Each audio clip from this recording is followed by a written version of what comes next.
ইনশাআল্লাহ। হযরত ঈসা আলাইহিস সালামের উম্মত তিনি ডাক দিয়ে বললেন, ভাই ঈসা আলাইহিস সালামের উম্মত ডাক দিয়ে বললেন, ভাই আপনি পারবেন না মৃত্যু মানুষকে জীবিত করতে পারবেন না। আল্লাহ ওলি আব্দুল কাদের জিলানী রহমাতুল্লাহ আলাইহি তিনি ডাক দিয়ে বললেন, ভাই ঠিক আছে, আপনার পছন্দ মতো একটা কবরের কাছে আমাকে নিয়ে যান, ওই কবর থেকে আমি মানুষটা জিন্দা করব। ঈসা আলাইহিস সালামের উম্মত চিন্তা করতেছে, হারে এমন একটা কবরের কাছে নিয়ে যাব যে কবরটার মানুষ বহুদিন হইল মারা গিয়েছে, এমন একটা কবরের কাছে নিয়ে যাব যাতে করে মরা মানুষকে চিন্তা করতে পারে না। পুরাতন একটা কবরের কাছে নিয়ে যায়, যাওয়ার পরে আব্দুল কাদের জিলানী রহমাতুল্লাহ আলাইহি তিনি ডাকে বলেন, ভাই তোমার নবী ঈসা নবী মরা মানুষকে চিন্তা করেছে, কি বলে চিন্তা করেছে? যে আমার নবী কুম বিইজনিল্লাহ বলে চিন্তা করেছে। এবার আব্দুল কাদের জিলানী রহমাতুল্লাহ আলাইহি আল্লাহকে ডাক দিলেন, আল্লাহকে ডাক দিয়ে বলেন, আল্লাহ আমার সম্মান বানানোর জন্য না রে আল্লাহ, আল্লাহ আপনি যেই নবীকে দুনিয়ার বুকে পাঠিয়ে দিয়েছেন, ওয়া মা আরসালনাকা ইল্লা রাহমাতান লিল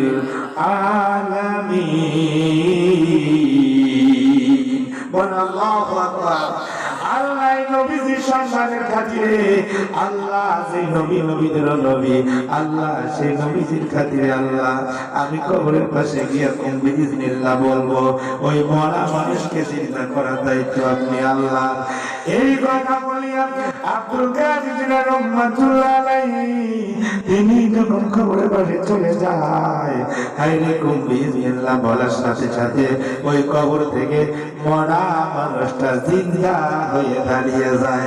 জোরে জোরে বলেন সুবহানাল্লাহ, আর একটু জোরে বলেন সুবহানাল্লাহ। আচ্ছা, মরা মানুষকে চিন্তা করে দেওয়ার আমার আল্লাহর ক্ষমতা আছে না নাই? কথা বলেন আছে না নাই? আল্লাহর ক্ষমতা অবশ্যই আছে।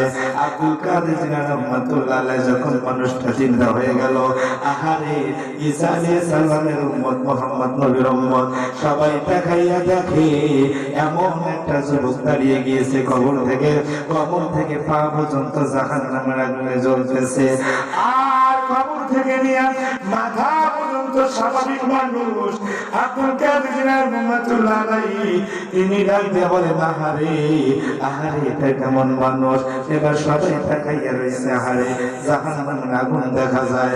এবার আব্দুল কাদের জিলানী রহমাতুল্লাহ আলাইহি ওই মানুষটাকে জিজ্ঞাসা করে, ভাই ও ভাই আপনার কাছে জানতে চাই, আপনি কবরের ভেতর থেকে জাগ্রত হইলেন, আল্লাহ আপনাকে জাগ্রত বলল, কিন্তু ভাই তোমার কবর থেকে নিয়ে পা পর্যন্ত কেন আগুন জ্বলে, আর কবর থেকে নিয়ে মাথা পর্যন্ত কেন স্বাভাবিক?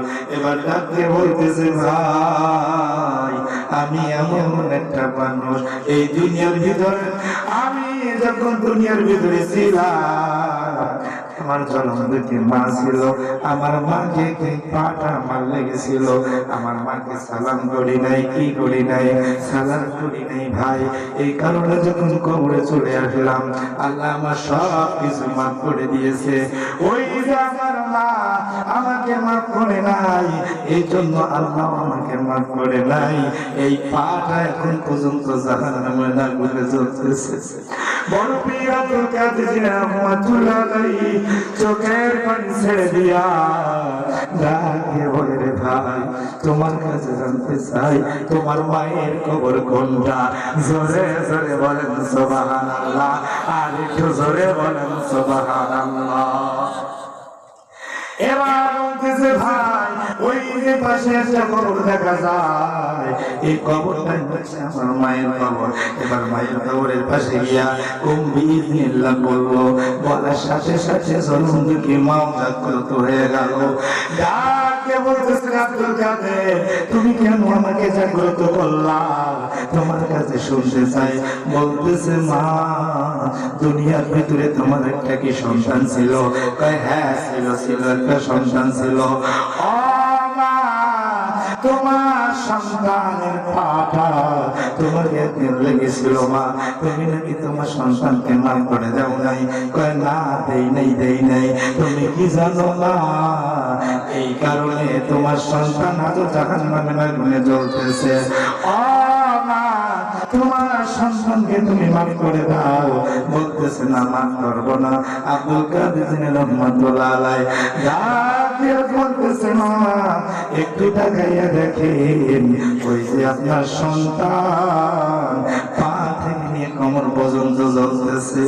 জ্বলন্ত কি মা,